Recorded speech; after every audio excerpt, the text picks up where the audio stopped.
तो स्वागत है सबका मित्तल कॉमर्स क्लासेस में एक बार फिर से। सभी को आदाब, अभिनंदन, नमस्कार, सत श्री अकाल। आई होप सारे लोग बढ़िया हैं, सभी का जोश बहुत ही हाई है और बहुत अच्छे से अब सब लोग अपनी पढ़ाई कर रहे हैं। चलिए, हाँ जी, सभी को गुड मॉर्निंग, जय श्री कृष्णा, राधे राधे। लगभग बच्चे हमारे साथ जुड़ गए हैं और पार्टिसिपेंट्स देख पा रहा हूं, अभी भी शायद कुछ बच्चे जुड़ना बाकी हैं। शायद मेरी क्लास पहली क्लास है आप लोगों की, तो मुझे लगता है थोड़ा सा उठते हुए जोर आता है। वैसे तो खैर 10 बजे का टाइम है, काफी लेट कर रहे हैं अपन क्लास स्टार्ट, तो तब तक तो खैर सभी को आ जाना चाहिए। लेकिन चलिए, फिर भी कुछ बच्चे अभी नहीं आए हैं तो शायद जल्दी वो लोग आ जाएंगे। अब मैं आपके सामने देखिए स्क्रीन शेयर करने जा रहा हूं। स्क्रीन देखिए शेयर हो चुकी है आपके सामने और अब एक बार चैट का ऑप्शन मैंने बंद कर दिया है। ठीक है, तो चैट एक बार कोई नहीं लिखेगा, अब जो है वो केवल मैं बोलूंगा, आपको भी बोलने का बाद में हम समय देंगे। तो डियर, आज जो है वो कंपनीज एक्ट 2013 का जो चैप्टर 8 है उसका लेक्चर नंबर 3 हम स्टार्ट करेंगे।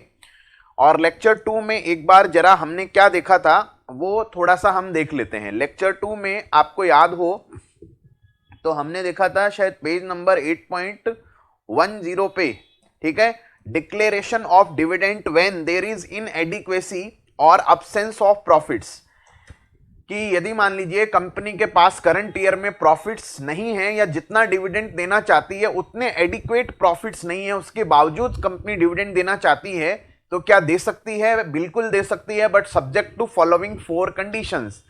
पहली कंडीशन क्या थी कि जो आप अमाउंट विड्रॉ करोगे रिजर्व से for the purpose of declaration of dividend, वो पेड अप शेयर कैपिटल और फ्री रिजर्व के टोटल का 10% से ज्यादा नहीं होना चाहिए। ठीक है, और सेकंड जो अपना आया था वो ये आया था कि after such withdrawal the balance of reserve should not fall below 15% of paid up share capital of company.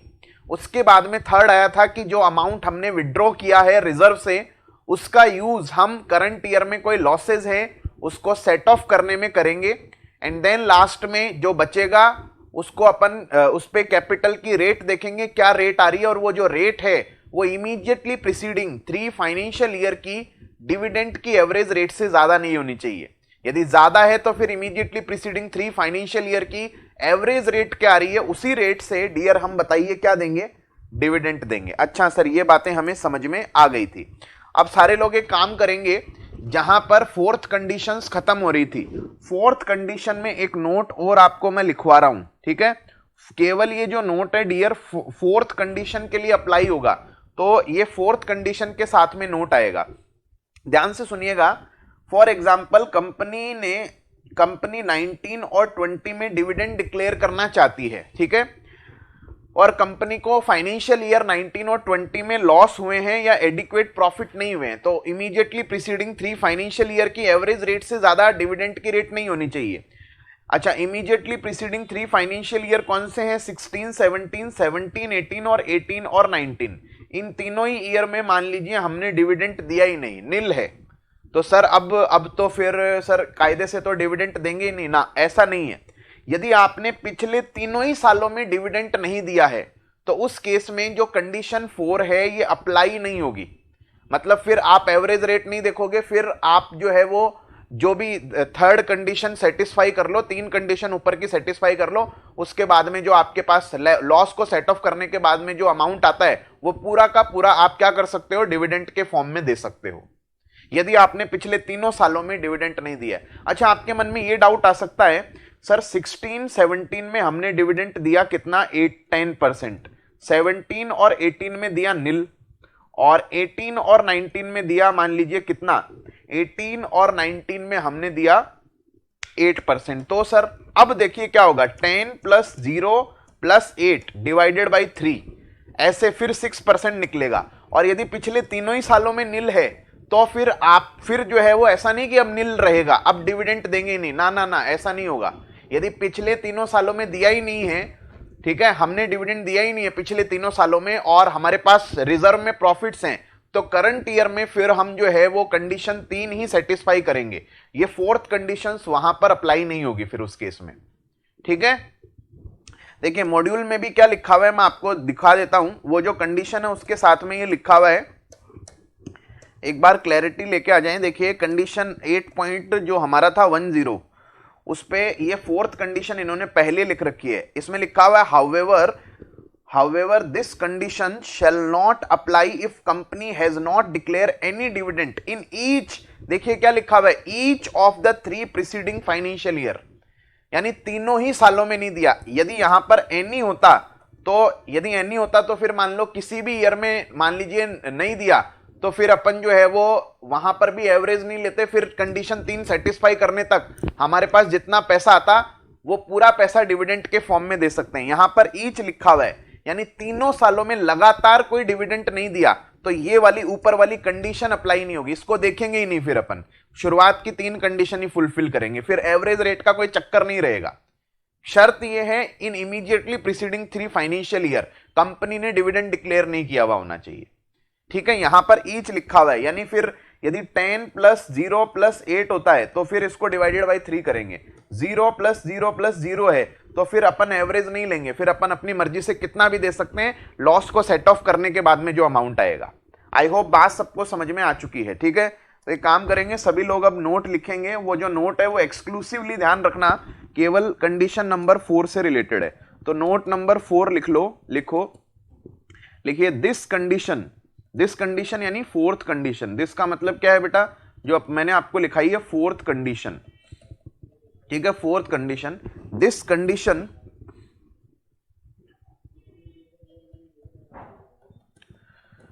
shall not apply if company have not declared the dividend in immediately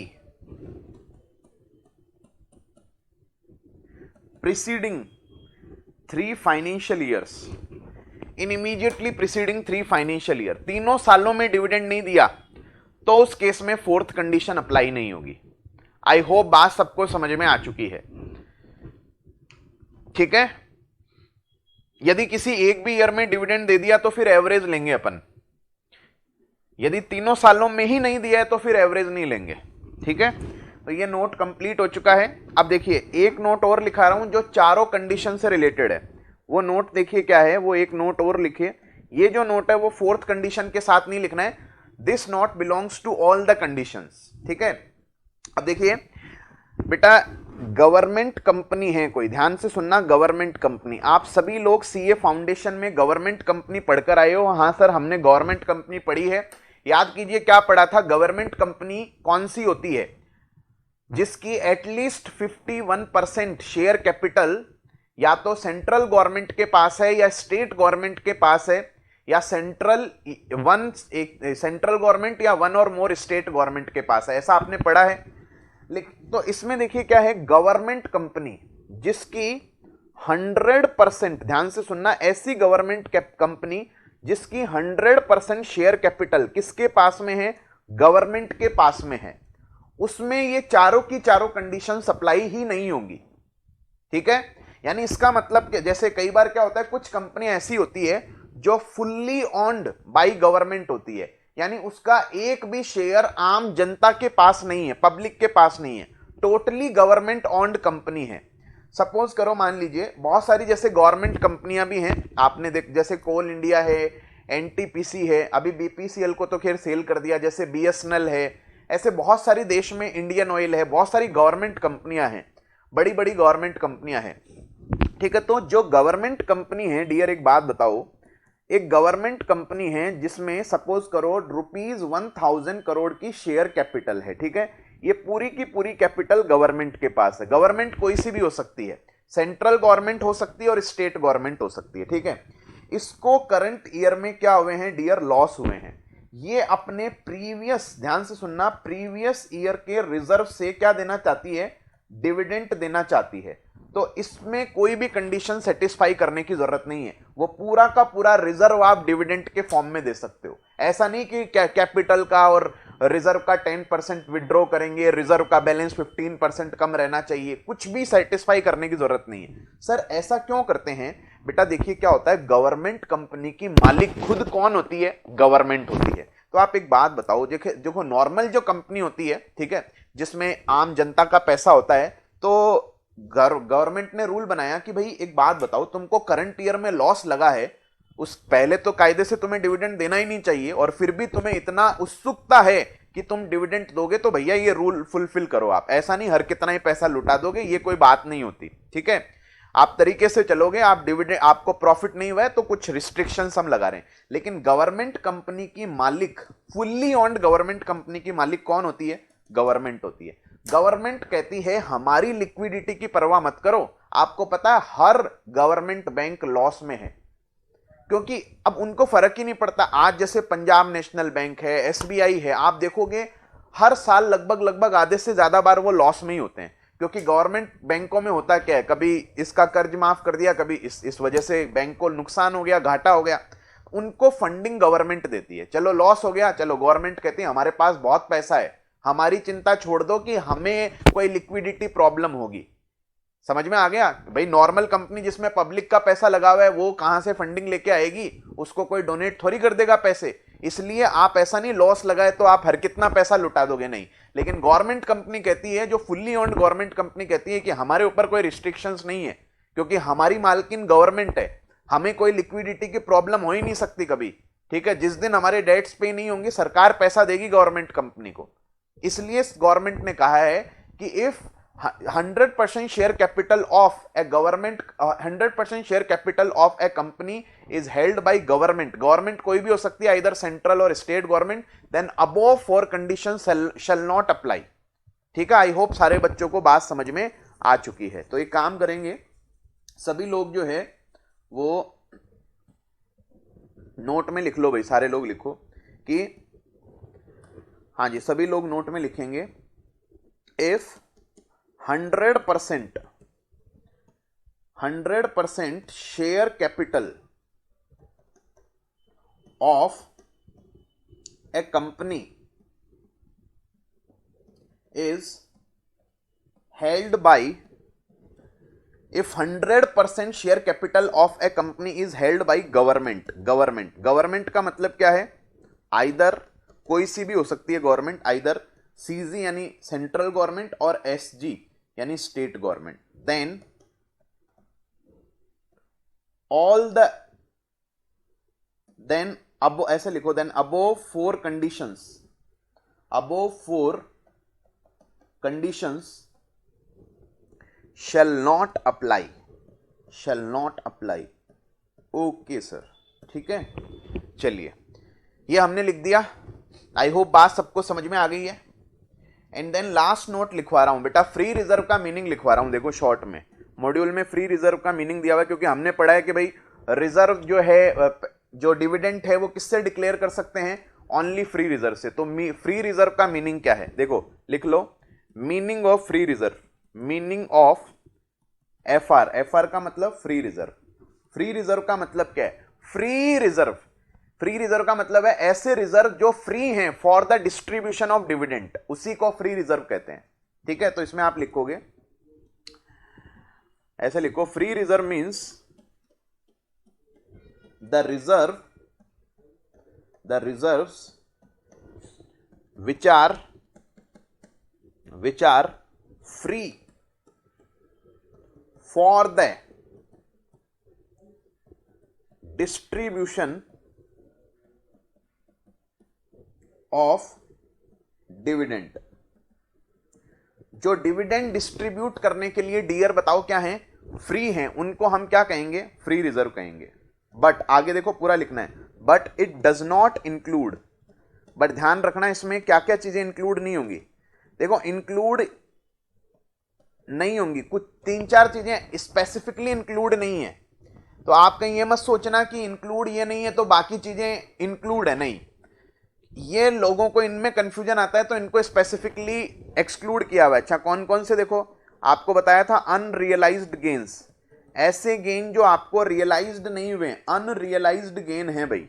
ठीक है, अनरियलाइज्ड गेन्स, अनरियलाइज गेन क्या होते हैं, जैसे आपने asset को revalue कर लिया, उससे कोई प्रॉफिट हो रहा है तो वो अनरियलाइज्ड गेन ही है, वो नॉशनल गेन ही है, उसको अपन अनरियलाइज गेन भी कह सकते हैं, नॉशनल गेन भी कह सकते हैं। अनरियलाइज गेन हो गया, नॉशनल गेन्स हो गया, या फिर उसको हम ऐसा बोल सकते हैं revaluation, revaluation reserve, reserve created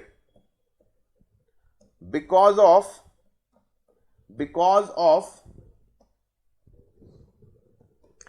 revaluation of assets, assets को रीवैल्यू करने के कारण जो रीवैल्यूएशन रिजर्व क्रिएट हुआ है। या फिर लास्ट में ऐसा रिजर्व जो असेट और लाइबिलिटी को अपन ने फेयर वैल्यू पे मेजरमेंट की वजह से क्रिएट हुआ है। लाइबिलिटी भी कई बार ऐसा होता है ना, जैसे मान लीजिए हमने क्या किया था, हमने ये सोचा था कि भाई इस यहां पर हमको इतना पैसा देना पड़ेगा, ठीक है, हमने कोई प्रोविजन बना रखा था और बाद में लगता है शायद इतना पैसा यहां देना नहीं पड़ेगा, तो हमारी लाइबिलिटी कम हो गई, हमने उसको फेयर वैल्यू पे मेजर किया, तो लाइबिलिटी कम होती है तो रिजर्व क्रिएट होगा ही होगा। जैसे हमें लगा कि शायद टैक्स इतना देना पड़ेगा, उसका प्रोविजन बना लिया, बाद में नहीं यार उतना नहीं, अब कम देना पड़ेगा, तो उसकी वजह से जो रिजर्व क्रिएट हुआ है वो भी आपका जो है वो फ्री रिजर्व का हिस्सा नहीं होगा। तो इसमें आप लिख लेना लास्ट में, the reserve created out of measurement of assets and liabilities at fair value, ये फ्री रिजर्व की डेफिनेशन है भाई शॉर्ट में, ठीक है। अब आप बोलोगे अच्छा सर ये इंक्लूड नहीं होते तो सिक्योरिटी प्रीमियम और वो सब इंक्लूड होते हैं, डीआरआर, ना बेटा ना। देखो इनमें लोगों को कंफ्यूजन आता है तो इनको स्पेसिफिकली लिखा हुआ है कि इंक्लूड नहीं होते। जैसे गुड्स है, गुड्स में देखो 5-6 चीजें इंक्लूड नहीं होती, तो क्या बाकी जो है वो क्या बोलते हैं इंक्लूड होती है क्या, ठीक है। जैसे सॉरी अपन ने जैसे आपने पढ़ा था सेल्स ऑफ गुड्स एक्ट में गुड्स इंक्लूड, तो उसमें ऐसा 5-6 चीजें लिखी हुई थी, ग्रोविंग क्रॉप्स, ग्रास, याद आ रहा है क्या। अच्छा उसमें ये क्या बोलते हैं जैकेट, टी शर्ट, ये तो सब नहीं लिखे हुए थे, तो सर ये इंक्लूड नहीं होते, अरे ये तो होते ही होते हैं, ऐसा लिखा हुआ है, ये इंक्लूड होंगे, इसका मतलब जिनमें कंफ्यूजन है उनको स्पेसिफिकली लिख दिया कि ये इंक्लूड होंगे, और ये इंक्लूड नहीं होंगे, यानी इनमें डाउट रहता है लोगों को, इसलिए हमने इनके लिए स्पेसिफिकली बोल दिया ये इंक्लूड नहीं होंगे, यानी बाकी हैं, बाकी तो इंक्लूड होंगे ही नहीं, जैसे सिक्योरिटी प्रीमियम, डीआरआर, ठीक है। ये कॉन्सेप्ट देखो पूरा हो चुका है। अब एक काम करेंगे सारे बच्चे, 8.10 पे देखो मैं आपको एक बार बता देता हूं, यहां पे क्या लिखा हुआ है, declaration of dividend when there is inadequacy और अब्सेंस ऑफ प्रॉफिट्स। तो देखो इसमें लिखा हुआ है where in any year there are no adequate profits for declaring dividend the company may declare dividend out of profits of any previous year transferred by it to the reserve, ठीक है। तो हम क्या कर सकते हैं, पुराने ईयर्स के जो प्रॉफिट्स या रिजर्व हैं उसमें से डिविडेंड दे सकते हैं, only in accordance with the procedure laid down in rule 3 of companies rules 2014। Companies rules 2014 आए हैं, उसके रूल 3 के अकॉर्डिंग हम डिविडेंड दे सकते हैं। अच्छा सर रूल 3 का कौन सा है, तो देखो ये रहा रूल 3, ये है under rule 3 such declaration shall be subject to the following condition. फिर ये 4 कंडीशंस, मेरे वाली आपको सिस्टमेटिक ध्यान रखनी है, ठीक है। अच्छा सर ये क्या है, ये पूरा यहां पर इन्होंने फ्री रिजर्व का मीनिंग बताया हुआ है, ठीक है। आई होप बात सबको समझ में आ गई। ये बीच में इन्होंने फ्री रिजर्व का मीनिंग घुसा दिया, कायदे से ये बाद में लिखना चाहिए था, यहां से ये स्टार्ट करना चाहिए था, यहां से ये डायरेक्ट, फिर चारों कंडीशंस लिखनी चाहिए थी, ठीक है। अच्छा अब इन्होंने एक नया एग्जाम्पल डाला और जिसने भी बुक बनाई है उसने देखो थोड़ा मिस्टेक कर दिया है। ये एग्जाम्पल 7 है पेज नंबर 8.11 पे, ठीक है। मैं आपको थोड़ा सा करेक्शन करा दूं, एक बार आप करेक्शन कर लेना जो मैं आपको करेक्शन करवाने जा रहा हूं। इसमें देखो 8.12 पे इसका आंसर चेंज नहीं होगा। यहां पे एक काम करो सारे लोग, proposed withdrawal declaration of dividend इसको कट कर दो और ये 14 लाख की जगह 44 लाख कर दो और यहां पर 196 कर दो आप, ठीक है। ये करेक्शन करो भाई, आपको ये करेक्शन करना है इसमें, और नीचे एग्जाम्पल 8 है ये भी आपको पढ़ना है। तो एक काम करो ये टॉपिक आप अब पूरा पढ़ो, मैंने तो आपको पढ़ा ही दिया है, अब आप पूरा पढ़ेंगे। सर कहां से पढ़ना है, यहां से पढ़ो, पेज नंबर 8.10 से पॉइंट सी से लेके कहां तक पढ़ना है, ये जो एग्जाम्पल 8 हमारा खत्म हो रहा है, ध्यान से सुनो, एग्जाम्पल 8 यहां पे खत्म हो रहा है पेज नंबर 8.13 पे, ठीक है। यहां तक आपको पढ़ना है, और इसमें कोई डाउट है, देखो जेन्युइन डाउट है वही मैं लूंगा, ठीक है। एक बार सारे लोग जल्दी से पढ़ेंगे भाई। करेक्शन वाला वापस बता दो, थोड़ा देखो एक्टिव रहा करो, ठीक है। ऐसा हो सकता है पेन वेन हाथ में नहीं है, लेट के पढ़ रहे हो, तो वो चीजें छोड़ दो बेटा आप, ठीक है। ये देखो यहाँ पे 14 लेग है ना, इसकी जगह 44 कर लो आप, और ये डिक्लेरेशन ऑफ डिविडेंड कट कर दो, और यहाँ पे 226 की जगह 196 होगा। ये आपको खुद को पता पड़ जाएगा यदि ढंग से एग्जाम्पल पढ़ लिया तो, हाँ कि ये करेक्शन होना चाहिए सर यहाँ पे। हाँ बेटा, रोहित कह रहे हैं नेट प्रॉफिट से दे दें तो रूल फॉलो करना ही नहीं है, बिल्कुल नहीं करना है। उस केस में करंट ईयर के प्रॉफिट से दे रहे हैं तो कोई दिक्कत नहीं। सर इस चैप्टर का प्रिंट निकलवाना है क्या, संजय बोल रहे हैं। बिल्कुल निकलवाना है बेटा, देखो आप इस चैप्टर का तो प्रिंट डेफिनेटली निकालो, और एक साथ ही निकलवा लो। चैप्टर 8, 2, 3, 4, 5, 8 इनका निकलवा लो, ठीक है, क्योंकि रिजल्ट आने तक ये 5 चैप्टर ही हो पाएंगे। रिजल्ट के बारे में मैं आपको बता दूं, रिजल्ट की संभावना शायद 26 जनवरी से 31 जनवरी के बीच में है, ठीक है, आने की। सीक्रेट सोर्सेस से हमारे पास खबर है कि शायद 25 तारीख से लेके जनवरी के लास्ट वीक में रिजल्ट आने की पॉसिबिलिटी है। गवर्नमेंट कंपनी के केस में लॉस तो राइट ऑफ करेंगे पहले, गवर्नमेंट कंपनी के। प्रैक्टिकली बेटा देखो राइट ऑफ करेंगे अपन, ठीक है। जयेश कह रहे हैं पढ़ लिया हो एक बार, सारे लोग मन लगा के ढंग से पढ़ेंगे, पढ़ने पर ध्यान देंगे, ठीक है। अक्षय कह रहे हैं एग्जाम्पल 7 सॉल्व कर लिए, सारी मिस्टेक आपने अपने आप समझ गए। हाँ बेटा अपने आप समझ गए, ठीक है, चलो अच्छी बात है। डिक्लेरेशन वाले में नोट्स की लैंग्वेज याद करनी है आईसीआई की। बेटा देखो मैंने आपको पहले भी बताया था कि एक्चुअली में इतना बड़ा मटेरियल होता है। आज मैं भी यदि एग्जाम में अपीयर हूं तो शायद मैं वर्ड टू वर्ड मैं भी नहीं लिख पाऊंगा। क्या मैं लिख पाऊंगा, क्या नहीं, मतलब मैं भी ये कोशिश करूंगा हाँ सब कुछ पढ़ लूं, उसके बाद में ऐसा मैं लिखूं कि उसका इंटरप्रिटेशन वही रहे। वही कोशिश आपकी होनी चाहिए। ऐसा कोई जिसने लो बनाया है वो भी बैठ जाए तो ऐसा वर्ड टू वर्ड नहीं लिख सकते हैं बेटा, ठीक है। लिमिटेशन आप समझते हैं। और वर्ड टू वर्ड याद करने, सपोज करो एक तो वर्ड टू वर्ड याद कर रहे हैं, तो क्या सिलेबस कंप्लीट कर लोगे क्या लास्ट दिन में? इतना बड़ा आप कर ही नहीं सकते। एक बढ़िया है कि अपन ने सब कुछ पढ़ लिया, और चलो फिर लैंग्वेज में थोड़ा बहुत ऊपर नीचे हो गया, उसकी वजह से मान लो हमारे 5 मार्क्स डिडक्ट भी हो जाते हैं, तो बाकी तो लेके आओगे आप, एमसीक्यू तो सही कर पाओगे, ठीक है। तो आपको सिलेबस कंप्लीट करने पर ध्यान देना है, कोशिश ये करनी है सब कुछ पढ़ लें, ठीक है। और अपने मन से भी आप लिख सकते हैं, ऐसा कोई दिक्कत नहीं है। बस ये कोशिश करें कि लैंग्वेज वैसी सी लेकर आने की कोशिश करें, इंटरप्रिटेशन चेंज नहीं हो बस। सर कंडीशन 4 अगर सेटिस्फाई हो रही हो तो कंडीशन 3 तक जाना सोल्व किया था वही रहेगा ना? हाँ बेटा वही रहेगा, ठीक है। हाँ फुल्ली ऑन्ड गवर्नमेंट कंपनी है तो अप्लाई होगी भाई, ठीक है। अब देखो क्वेरी वेरी नहीं ले रहा हूं मैं, 2 साल ही हुए हैं तो 4 कंडीशन अप्लाई होगी या नहीं होगी? 2 साल ही हुए हैं तो भी होगी बेटा, फिर 2 साल का एवरेज लेंगे, ठीक है। चलिए आस्था का जवाब पहले ही मैं दे चुका हूं, फुल्ली ऑन्ड गवर्नमेंट नहीं है तो अप्लाई होगी। जैसे आपको पता है ज्यादातर कंपनियां फुल्ली ऑन्ड गवर्नमेंट कंपनी नहीं है, कुछ कैपिटल सरकार के पास है 51% से ज्यादा, कुछ पब्लिक के पास है। अब क्वेरी बिल्कुल भी नहीं लूंगा मैं आपकी। अब आप एक बार बात बताओ, बात सभी को समझ में आई या नहीं आई? जो मैंने आपको पढ़ने के लिए दिया है वो आपने पढ़ लिया या नहीं पढ़ लिया? कृपा और आरव कह रहे हैं यस सर। एक बार मैं बता देता हूं, देखो इन्होंने सिस्टमेटिकली थोड़ा सा आंसर सॉल्व नहीं किया।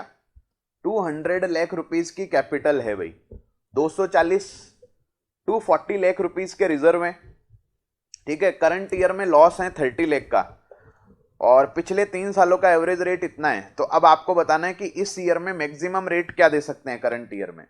तो बेटा देखो इन्होंने पहले रेट निकालने का क्या मतलब ही नहीं था एवरेज रेट, ये सिस्टमेटिक तरीका नहीं है। देखो सबसे पहले क्या करते हैं अपन, कंडीशन 1 सॉल्व करते हैं। आप अपने हिसाब से करना, कंडीशन 1 फॉर 40 लाख इनका टोटल ले लेंगे, इनका 10%, 44 लाख आ गया, ठीक है। अच्छा ये वाली यहां से लेके अपने को पहला ये अपनी कंडीशन 1 सॉल्व करनी है, ठीक है। अच्छा उसके बाद में कंडीशन 2 पे जाना है। कंडीशन 2 ये रही, ठीक है। अब कंडीशन 2 अपन क्या देखेंगे, ये वाला एक्यूमुलेटेड रिजर्व 240, ये मैंने कट करा दिया था। प्रपोज्ड विड्रॉल 14 लाख थोड़ी आएगा, 44 लाख आएगा।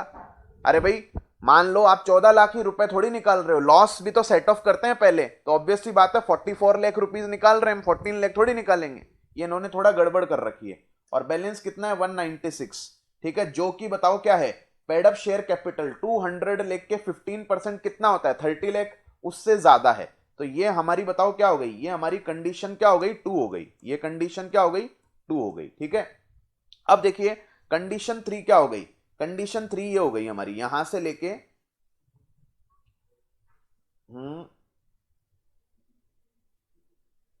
यहां से लेके कि हाँ भाई उस 40, ये कंडीशन 3 हो गई, उस लॉस को आप राइट ऑफ कर दो 14 लाख। और उसके बाद में कंडीशन 4 देखिए क्या हो गई, कंडीशन 4 ये लिख दो, हाँ भाई 14 लाख देंगे, यानी कि रेट क्या हो गई 14 लाख डिवाइडेड बाय कैपिटल करते हैं, 14 लाख डिवाइडेड बाय 200 इंटू 100, तो 7% के रेट से हम क्या देंगे, डिविडेंड देंगे। इस तरह से आपको आंसर सॉल्व करना है भाई, ठीक है। अब देखो एग्जाम्पल, आई होप सबको समझ में आ गया है। एग्जाम्पल 8 देखो अब क्या लिखा हुआ है, Shipra sugar mills limited has been regularly declaring dividend at the rate of 20% on its equity shares for the past 3 years. However, company has not made adequate profits during the current year ending on 31st March 2020, but it has got adequate free reserve which can be utilized for maintaining the rate of dividend at 20%. To advise the company as how it should proceed in the matter if wants to declare dividend at the rate of 20% for the year 1920. तो भाई इसमें बहुत simple सा question है, direct theory का question है कि immediately preceding 3 financial year में 20% की एवरेज रेट से डिविडेंड दिया जा रहा है। करंट ईयर में मान लीजिए लॉस है, एडिक्वेट प्रॉफिट नहीं है, बट स्टिल 20% डिविडेंड देना चाहते हैं, तो दे सकते हैं क्या, क्या प्रोसीजर है। हम बोलेंगे यस दे सकते हैं, बट उसके लिए मान लीजिए 4 कंडीशन आप बोल दो सेटिस्फाई करनी पड़ेगी। वही चारों कंडीशन कि भाई उन दोनों के पीएससी प्लस एफआर के टोटल का 10% रिजर्व से विड्रॉ कर सकते हैं। सेकंड कंडीशन की रिजर्व से विड्रॉ करने के बाद में रिजर्व का बैलेंस पीएससी के 15% से ज्यादा नहीं होना चाहिए, 15% से कम नहीं होना चाहिए। फिर थर्ड, जो भी अमाउंट विड्रॉ किया उसका यूज करंट ईयर के लॉस यदि कोई है तो उसको सेट ऑफ करने में करेंगे। एंड देन फोर्थ कि जो डिविडेंड की रेट है वो इमीडिएटली प्रीसीडिंग 3 फाइनेंशियल ईयर की रेट से ज्यादा नहीं होनी चाहिए। तो हम यहाँ पे लिख देंगे conclusion, immediately 3 preceding financial year की रेट से वैसे भी ज्यादा नहीं है 20% ही, और हम भी 20% दे रहे हैं, तो अब वो जो 3 कंडीशंस है वो केवल सेटिस्फाई कर दें तो फिर डिविडेंड दे सकती है 20% की रेट से। आई होप सबको बात समझ में आ चुकी है। बहुत बड़ा कॉन्सेप्ट था, बहुत आईसीआई ने घालमेल थोड़ी सी कर रखी है, बीच बीच में काफी कॉन्सेप्ट घुसा रखे हैं। नया एग्जाम्पल इन्होंने लॉन्च किया है, ये देखो बड़ा वाला 7th वाला, ठीक है। तो इसमें थोड़ा सा मिस्टेक कर दिया, पुराने मॉड्यूल में इस तरह का एग्जाम्पल नहीं था। खैर ये एग्जाम्पल मैं पहली क्लास में करवा देता था बच्चों को। अब एक बार बताओ ये बात सबको समझ में आई या नहीं आई, सारे लोग बताएंगे। हाँ जी,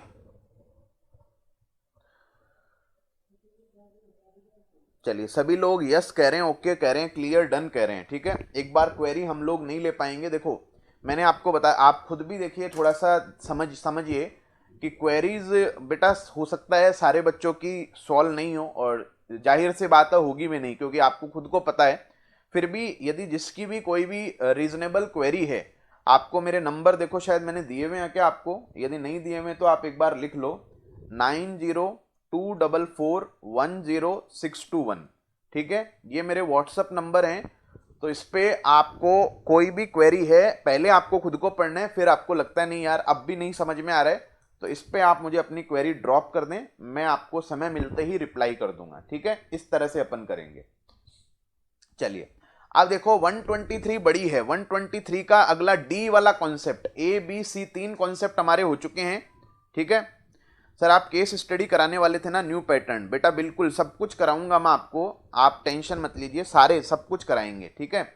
अब आप देखिए डी वाला पॉइंट, केस स्टडी भी लिखना बताऊंगा सारे, एक बार आप टेंशन मत लो। डी वाला देखिए पॉइंट है depositing of amount of dividend का, 123 चल रही है भाई। 123 में A B C D E F तक provision, A B C D E F तक इसमें देखिए प्रोविजंस आपको मिलेंगे, ठीक है। एफ प्रोविजन, तो अभी ए बी सी किया अपन ने, डी ई एफ वाले प्रोविजंस अपने बाकी हैं इसमें, ठीक है। तो अब डी वाला प्रोविजन बहुत छोटा सा है, देखिए स्टार्ट होने से पहले ही खत्म हो जाता है। चलिए सर पढ़ाइए आप, depositing of amount of dividend. देखिए बेटा, डिविडेंड मैं आपको बता दूं किस तरह से डिक्लेयर होता है। जैसे ये हमारा करंट ईयर 19 और 20 ईयर एंड हो गया 31 मार्च 2020 को, ठीक है। ये फाइनेंशियल ईयर डियर हमारा क्या हो गया, एंड हो गया। इसमें एंड होने के बाद में कंपनी अपने बुक्स ऑफ अकाउंट्स प्रिपेयर करती है, ठीक है। हम बैलेंस शीट, P&L, अकाउंट्स सब बनाते हैं। हमने प्रॉफिट एंड लॉस अकाउंट बनाया और उसमें हमें मान लीजिए ₹200 करोड़ का प्रॉफिट हो गया, ठीक है।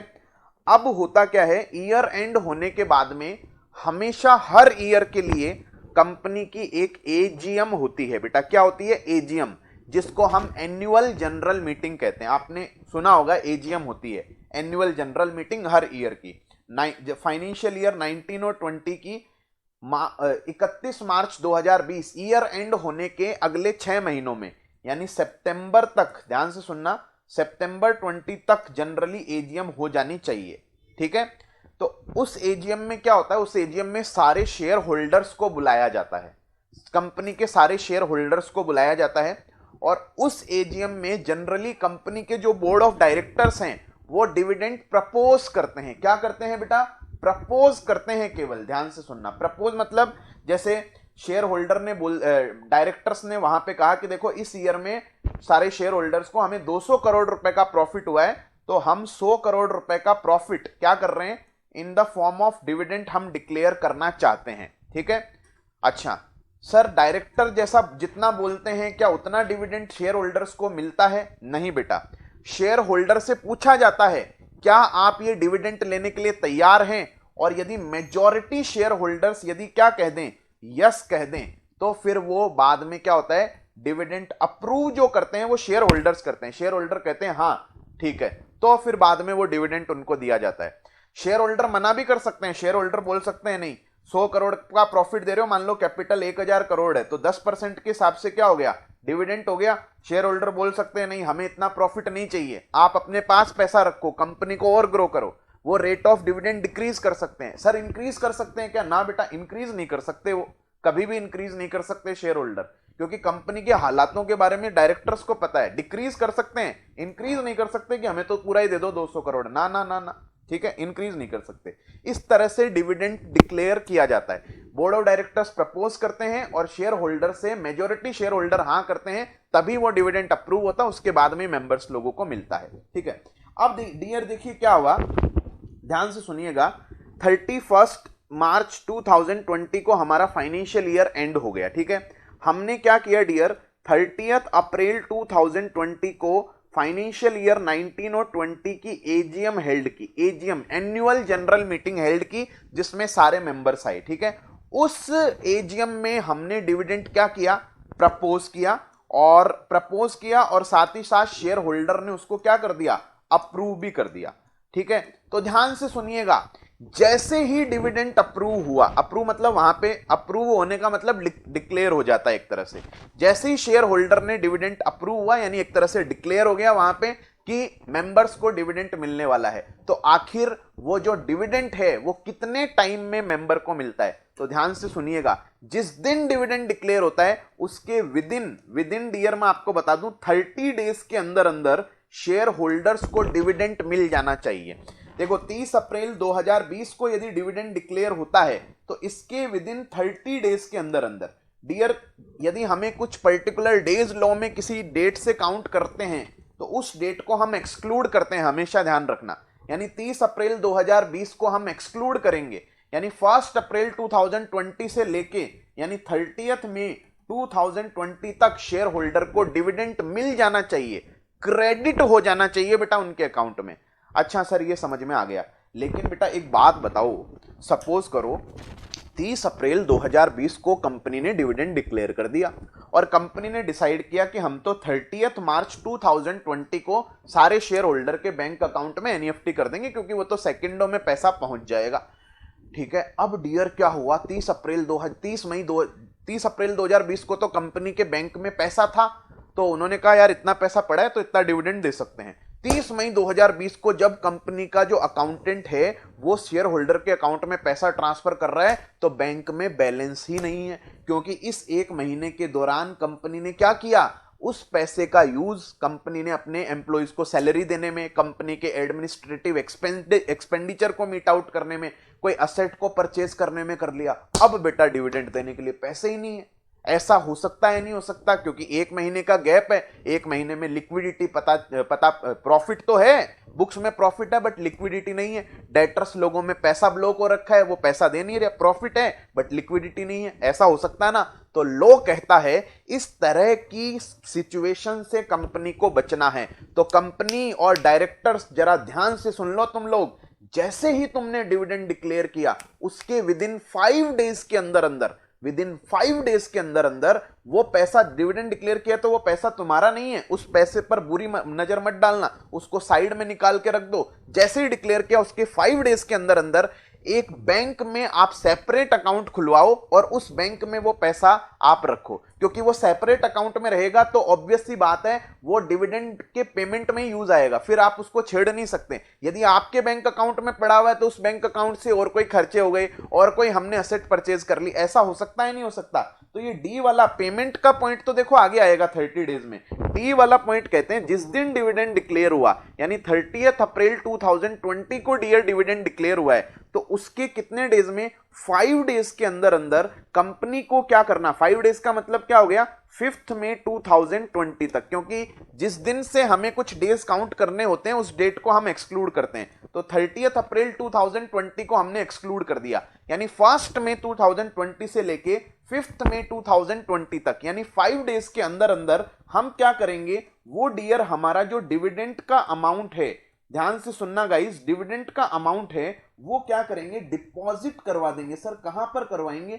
डिपॉजिट करवाएंगे एक सेपरेट बैंक। बेटा वो जो बैंक अकाउंट होगा वो इन्वेस्टर का नहीं होगा, अरे वो शेयर होल्डर का थोड़ी होगा, क्योंकि शेयर होल्डर को तो देने का लिमिट कितना है, 30 दिन। ये आप खुद कंपनी अपना एक सेपरेट बैंक खुलाएगी और वो सेपरेट बैंक ऐसा नहीं, वो शेड्यूल्ड बैंक के पास खुलवाएगी। सर ये शेड्यूल्ड बैंक क्या होता है? इकोनॉमिक्स में पढ़ा होगा, आरबीआई का पूरा कंट्रोल होता है। पता पड़ा कोई भी चुन्नू मुन्नू बैंक के पास अकाउंट खुलवा लिया, वो बैंक की दिवालिया हो गई। भी आपने देखा होगा बहुत सारे बैंक दिवालिया हो गए, तो वो नहीं होना चाहिए। शेड्यूल्ड बैंक के पास सेपरेट बैंक अकाउंट में वो पैसा जमा करा दो और बाद में उस अकाउंट से ही इन्वेस्टर के अकाउंट में क्या किया जाता है, पेमेंट ट्रांसफर किया जाता है। आई होप बात गाइस सबको समझ में आ चुकी है। सर हमें ये बात बिल्कुल समझ में आ चुकी है। तो देखिए पॉइंट नंबर डी आप सारे लोग ध्यान से पढ़ लीजिए और इसका एग्जाम्पल सहित सभी लोग एक बार ध्यान से पढ़ेंगे और पढ़ के बताएंगे मुझे बात सबको समझ में आई या नहीं आई। ठीक है, कोई डाउट है, जेन्युइन डाउट है, देखिए पूछेंगे।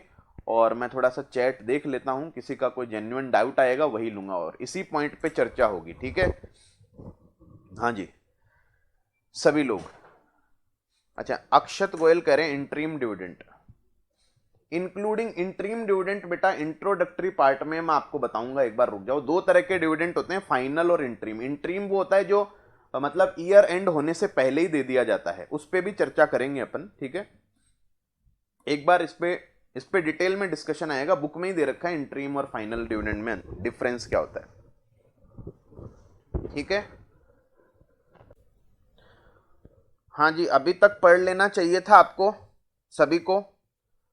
आकांक्ष सलोनी रोनल, अच्छा रोनल सिंगल हमारी शायद फाउंडेशन पेन ड्राइव की स्टूडेंट है वही। कृपा नमन, नमन के अक्षर करें जैसा आपने समझाया सेम वही समझ आ गया। अच्छा सर बिल्कुल अच्छे से आ गया। चलिए सभी लोग सही करें, क्योंकि ये तो बहुत छोटा सा पॉइंट था, इसमें तो कंफ्यूजन आपको होना भी नहीं चाहिए था। चलिए अगले पड़ाव पर चलते हैं। अब ई पॉइंट पर बेटा मन में कंफ्यूजन नहीं रखिएगा, केस स्टडी वो सब करवा दूंगा मैं। ठीक है, अभी स्टार्टिंग है अपनी, सारी बातों पर डिस्कस करेंगे। ठीक है, एक बार रिवाइज भी करेंगे अपन चीजों को, कहीं कुछ भी नहीं छोड़ेंगे। तो चलिए पॉइंट नंबर ई पर देखिए चर्चा करते हैं अपन। ठीक है, पॉइंट नंबर ई में देखो सबसे पहले तो एक बात बता दूं, मैं कुछ करेक्शंस करने हैं। ये नए मॉड्यूल जिसने भी बनाया थोड़ा गड़बड़ कर दी उसने। ये जो एक तो यहां से लेके यहां तक ये सेक्शन 126 है, 126 केवल है ही इतनी, और ये बीच में इन्होंने सेक्शन 126 यहां पे घुसा दी बेटा। अच्छा सर ये अलग से तो है ही है, यहां पे बीच में भी लिख दी, तो ये अभी नहीं कर पाएंगी। ये 126 है, इसको मार्क कर लो। ये अपन पढ़ेंगे रीड विथ, इसको ऐसा लिख लेना, रीड विथ सेक्शन 126 के साथ में पढ़ेंगे इसको, ठीक है। किसके साथ पढ़ेंगे? 126 के साथ में, क्योंकि ये है ही 126। और इसमें ये जो पॉइंट अपन पढ़ रहे हैं, ई वाला पॉइंट, ई वाले पॉइंट में देखो, एक तो ए पॉइंट है। अभी ए पॉइंट में 2 एग्जाम्पल भी हैं। अभी 2 एग्जाम्पल में काम करो, ये जो 10th एग्जाम्पल है 8.14 पे, यहाँ पर इन्होंने जहां जहां पर देखो, ये जो बिनॉय है ना, बिनॉय की जगह आप लिखो मोहन, मोहन लिख दो यहाँ पे, मोहन। और यहां पर भी बिनॉय की जगह क्या लिखोगे? मोहन लिखो आप, ठीक है। ये कुछ करेक्शन करना है आपको, बस ये 2 चीजें का ध्यान रखना है। वो एक चीज तो 126 के साथ पढ़ेंगे और यहां पर बिनॉय, बिनॉय की जगह मोहन लिख देंगे, ठीक है। लिख दिया होगा सबने, मैं रिमूव कर रहा हूं अब। आइए अब पढ़ते हैं ए पॉइंट क्या है। जो ई पॉइंट है, ध्यान से सुनिएगा, ई पॉइंट का जो ए पॉइंट है, ये जो ए पॉइंट है उससे रिलेटेड एक नीचे चार्ट भी बनाया हुआ है, ठीक है। ये आपको मैं बता दूं, ये जो पूरा जो चार्ट है वो ई पॉइंट का चार्ट है, और ये जो पेबल टू, ये वाला जो चार्ट इन्होंने बनाया हुआ है, ये ए पॉइंट से रिलेटेड चार्ट है। Payment of dividend, payable to मतलब डिविडेंड का पेमेंट किसको किया जाएगा। डियर, अब ये एक बहुत इंपॉर्टेंट बात है, डिविडेंड का पेमेंट किसको किया जाएगा। आप बोलोगे सर इसमें सोचना समझना क्या है। डिविडेंड का पेमेंट ऑब्वियस सी बात है किसको करेंगे, जो कंपनी का शेयर होल्डर है उसको करेंगे। लेकिन इसमें जरा कुछ अभी कुछ चीजें, थोड़ी सी पेचीदा चीजें हैं। देखिए, डिविडेंड का पेमेंट पहली प्रायोरिटी है registered share holder of shares, registered share holders of share. Dividend का पेमेंट या तो registered share holder of shares को किया जाएगा, या फिर उसके ऑर्डर पे किया जाएगा, या उसके बैंकर को। 3 लोगों को डिविडेंड का पेमेंट किया जा सकता है। सबसे पहले registered share holder of shares को किया जाएगा। सर ये रजिस्टर्ड शेयर होल्डर का मतलब क्या है? रजिस्टर्ड शेयर होल्डर का मतलब है डियर, जिस दिन कंपनी डिविडेंड डिक्लेयर कर रही है उस दिन कंपनी के रजिस्टर ऑफ मेंबर्स जो हैं उसमें कौन बंदा कंपनी का शेयर होल्डर है उसको डिविडेंड मिलेगा। सर बात इसमें इतना, मतलब इतना सोचने समझने की क्या बात है? देखो, सोचने समझने की बात क्या है वो जरा मैं आपको बता देता हूं। बेटा, एक्स वाई लिमिटेड एक कंपनी है। एक्स वाई लिमिटेड में देखिए क्या हुआ, कंपनी ने सपोज करो 30 जून 2020 को डिविडेंड डिक्लेयर किया। ओके सर, डिविडेंड डिक्लेयर कर दिया, ठीक है। बेटा हुआ क्या, 25 जून 2020 को, 25 जून 2020 को क्या हुआ, एक व्यक्ति है जिसका नाम है गुड्डू। गुड्डू ने अपने शेयर्स ट्रांसफर कर दिए, किसको बेटा? बबलू को। गुड्डू ने अपने शेयर 25 जून 2020 को बबलू को ट्रांसफर कर दिए, लेकिन बबलू ने अभी तक 30 जून 2020 को वो शेयर्स अपने नेम में रजिस्टर्ड नहीं करवाए हैं। मतलब क्या होता है, शेयर ट्रांसफर होता है ना, तो वो ट्रांसफर ही शेयर, आजकल तो सब डीमैट में हो गया, ठीक है, बट बुक्स में अपने लिखा हुआ है कि भाई यदि फिजिकल फॉर्म वाले की बात करते हैं, डीमैट में तो हाथों हाथ सब कुछ चेंज हो जाता है।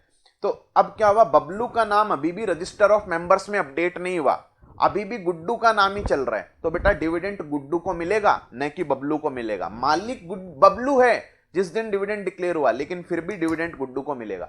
यानी क्या लिखा हुआ था, डिविडेंड का पेमेंट किसको होगा? To the registered share holder of company. जिस दिन डिविडेंड डिक्लेयर किया जा रहा है उस दिन कंपनी में कौन रजिस्टर्ड शेयर होल्डर है उसको डिविडेंड मिलेगा। आई होप बात सबको समझ में आ गई है। अच्छा, सेकंड इसमें लिखा हुआ है to his order. To his order का मतलब क्या है? ऑर्डर का मतलब जैसा वो ऑर्डर देता है, जैसा वो ऑर्डर देता है। सर इसका मतलब क्या हुआ, जैसे यही वाला एग्जांपल ले लेते हैं हम, यही वाला एग्जांपल ले लेते हैं। देखो 30 जून 2020 को सपोज करो डिविडेंड क्या होता है, डिक्लेयर होता है, ठीक है। कंपनी का एक शेयर होल्डर है जिसका नाम है Akhandanand Tripathi. Akhandanand Tripathi is the share holder of company. Akhandanand Tripathi जो है वो कंपनी को कहता है कि ये जो डिविडेंड है ये मुझे नहीं, ये डिविडेंड मुन्ना त्रिपाठी को दे दिया जाए। ये डिविडेंड किसको दे दिया जाए? मुन्ना त्रिपाठी को दे दिया जाए। सर आप भी मिर्जापुर के दीवाने लगते हो। अखंडा त्रिपाठी ने कंपनी को ऑर्डर दिया कि ये डिविडेंड मुन्ना त्रिपाठी को दे दिया जाए। मुन्ना त्रिपाठी को उसने शेयर वेयर सेल नहीं किए। अरे भाई ठीक है, लेकिन मालिक का ऑर्डर आ गया कि भाई ठीक है मुझे नहीं चाहिए, इस बंदे को दे दो, तो ठीक है भाई, उसके ऑर्डर, वो जैसा ऑर्डर दे रहा है उसके ऑर्डर के अकॉर्डिंग दे देंगे। आई होप बात समझ में आ गई। अच्छा, तीसरा है, देखो इसमें क्या है, तीसरा है टू हिज बैंकर। बैंकर का मतलब सर, बैंकर का मतलब क्या है, जैसे मान लीजिए सपोज करो, अरे कंपनी क्या करता है, ये बंदा है अखंडानंद त्रिपाठी, इसने कोई ऑर्डर वॉर्डर नहीं दिया, ये बोलता है मुझे ही दे दो डिविडेंड तुम तो, ठीक है। अभी इसका अकाउंट जो है वो पंजाब नेशनल बैंक में, पीएनबी में, और भी कंपनी के मान लो हजारों शेयर होल्डर है जिनका अकाउंट पीएनबी में है। तो कंपनी बोलती है यार अपन एक एक के अकाउंट में ट्रांसफर करेंगे। कंपनी क्या करती है, पीएनबी को जो है वो सारे शेयर होल्डर का पैसा दे देती है लिस्ट बनाकर कि तुम्हारे कस्टमर्स जो हैं ये हैं, इसके अकाउंट में इतना इतना पैसा खाते में ट्रांसफर करना, हम नहीं कर रहे, इस काम के लिए तुम्हें एक्स्ट्रा पैसा दे देंगे। तो ठीक है, उसके बैंकर को दे दिया तो वो पैसा उसी को तो मिलेगा ना, शेयर होल्डर को। आई होप बात सबको समझ में आ गई है। तो पेबल टू होम डिविडेंड का पेमेंट देखिए किसको होगा, वही बात यहां पर लिखी हुई है, मैं आपको बता दूं, आइए पढ़ लेते हैं। इसमें लिखा हुआ है, हाँ जी, अब देखिए आईसीआई के शब्दों में लिखते हैं dividend shall be payable only to क्या लिखा हुआ है, to the registered share holder और टू हिज ऑर्डर और टू हिज बैंकर, ठीक है। In case a share holder informs the company to pay dividend to particular banker and if the payment is so made by the company it shall be deemed to have been made to the share holder himself, कि भाई banker को दे दिया या उसके order की वजह से किसी को दे दिया तो ऐसा माना जाएगा शेयर होल्डर को दे दिया। ठीक है सर, ये बात तो हमें समझ में आ चुकी है। अच्छा, अब एक काम करोगे, हाँ भाई यहां से लेके यहां तक भी आप पढ़ो, मैंने कहा था ये मत पढ़ना, ये सेक्शन 126 का है, और नीचे वाले जो दोनों एग्जाम्पल है, देखो नीचे वाले दोनों एग्जाम्पल है वो भी एक बार जल्दी से सारे लोग पढ़ लो। कहां तक, यहां तक पढ़ लो। ये सालों ने सेक्शन 51 यहां घुसा दी। सेक्शन 51 जो है वो ये चैप्टर 4 में है भाई, ये एक्चुअली में ये चैप्टर 4 में पढ़ेंगे, पूरी सेक्शन 51 है वहीं पढ़ेंगे अपन।